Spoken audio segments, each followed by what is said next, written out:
What is up, everybody? Welcome back to another Splatoon 3 video. This is going to be 10 simple and easy tips to help you guys get better at Salmon Run, whether it's you want to get higher ranks in your Salmon Run or just want to improve at it overall and be a better player and be able to complete the Salmon Run, your entire shifts all the way up to the max bonus per shift a lot faster, or just that type of stuff.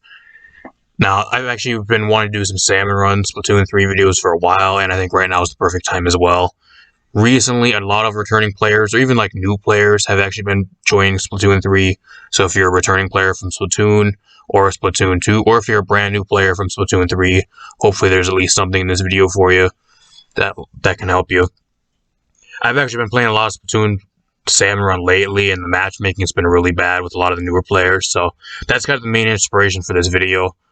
For Salmon Run, because I think I've de-ranked like 2 or 3 ranks over the last week just because my team's just been so bad over the holidays. So a lot of new players, a lot of returning players that just don't know how to play Salmon Run at all. So here's some of the common mistakes and some stuff I've been seeing from that, and overall some just stuff I've been learned over the years just playing Splatoon for Salmon Run.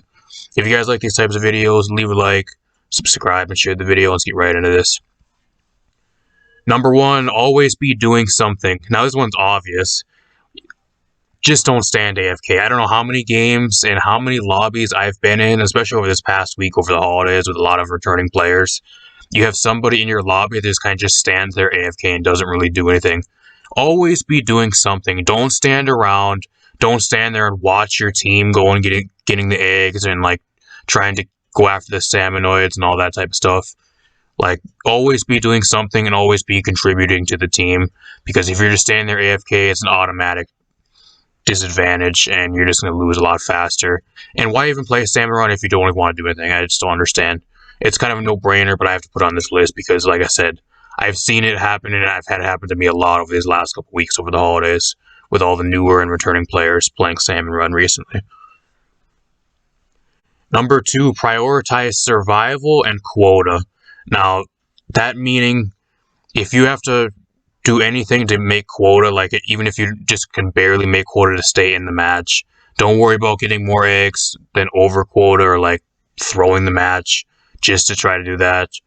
Survival should be the number 1 thing, because as long as you can survive, there's a chance that you can actually still stay in the game. It's better staying in the current match you're in than going back to the lobby, losing a bunch of your pay grade and losing a bunch of points and wasting a bunch of time. Even if you can stay in the match, if you can just make it to quota, those are the 2 main things. You don't have to go over quota. It's good if you get extra eggs and stuff into the basket. It gives you more points and more rewards and that type of thing. But as long as you get to quota, whatever rank you're in and whatever tier you're in for your Salmon Run job description rank or whatever, I'm not sure what it's specifically called, but you guys know what I mean. It just helps a lot, and that's the main things. Number 3, learn weapons in rotation. I don't know how many people, or especially over this past week. This past week we actually had a rotation of, I think it was the Hydra Splatling and the Dynamo Roller in the same Salmon Run rotation. And believe me, a lot of the newer players and a lot of the returning players had no idea how to use these weapons at all.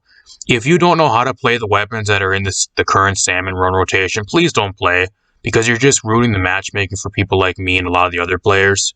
It's good to learn the weapons, but if you're going to be going into Salmon Run and you want to learn the weapons and how they are in Salmon Run, just play in the practice range and play in training with the weapons that are in rotation, or go and play in the shooting range and get the weapons in Turf War and try them out in Turf War before you go into Salmon Run.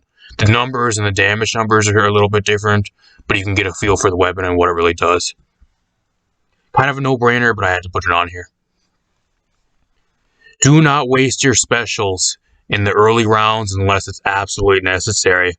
This is another thing I've been seeing, especially over the holidays and stuff. I'm going to keep on saying with a lot of these new players and a lot of you guys that are returning to the game from the past playing Splatoon or Splatoon 2 and that are first now getting the games. I'll have people on my team that'll just waste all their specials in the first round, or at the end of the first round, where we're clearly everybody's going to survive and we're going to make it into the next round. They'll you'll know the last maybe 5 to 10 seconds of the match, or the first round, they'll use their special and completely waste all their specials, like that type of thing. Just don't do that. Do not do that. It is so stupid and it does not make any sense at all.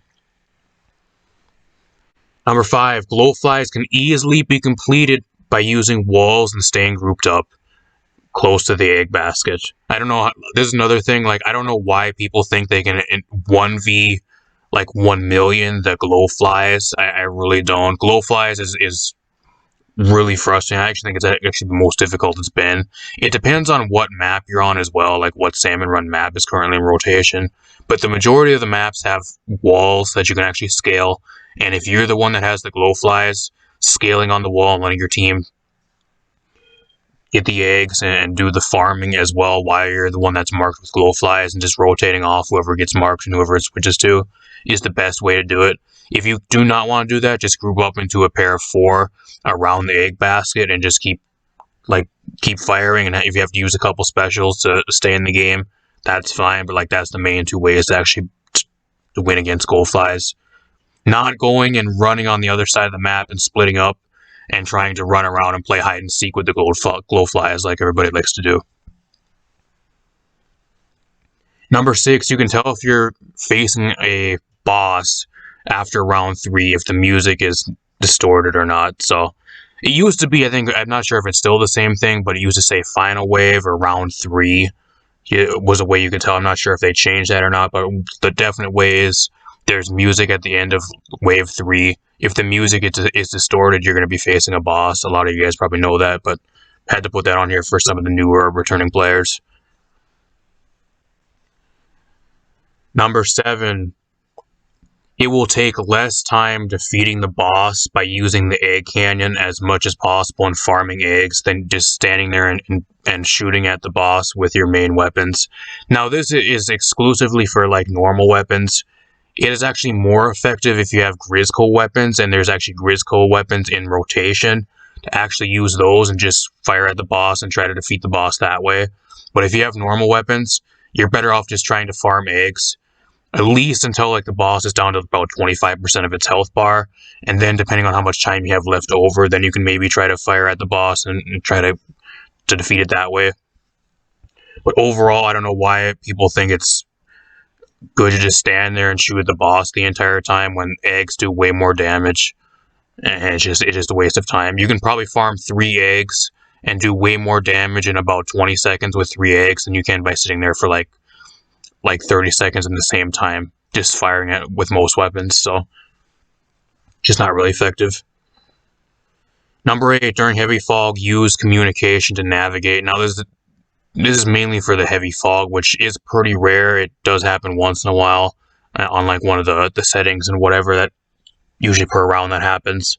It's not the most common thing that happens, but it's just really good to have, especially when your team can't see. There's some salmonoids that you can actually see a lot better, stuff like the eels and that type of thing that do have like visual indicators and like goldies and stuff, but like during the fog, it's difficult to see and it's difficult to know what's really going on. So using the communication like this way and that type of stuff, and trying to follow your teammates around and lead your teammates around if you can in the same area, works a lot better in that when heavy fog is around.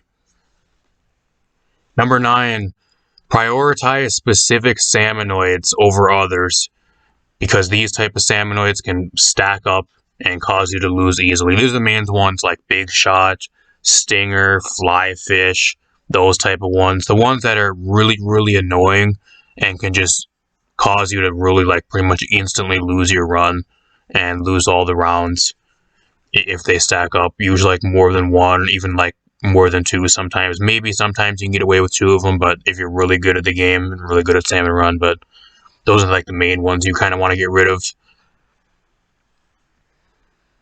And number 10, use the egg launcher that was introduced for Splatoon 3 instead of always running to the egg basket. This is something mainly for the newer players. Those of you guys that are kind of veteran players that have been playing Splatoon 3, you guys probably know how to use the egg launcher, but like if you're returning from the past games, or if you are a new player, you do have an egg launcher now, which you can actually use by pressing the A button when you have ink, a full tank of ink. It takes about half your tank of ink to shoot an egg into the egg basket or shoot it a certain distance.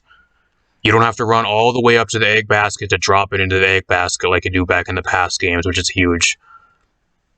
It's just such an advantage. I don't see like a lot of people using it as effectively as they should be.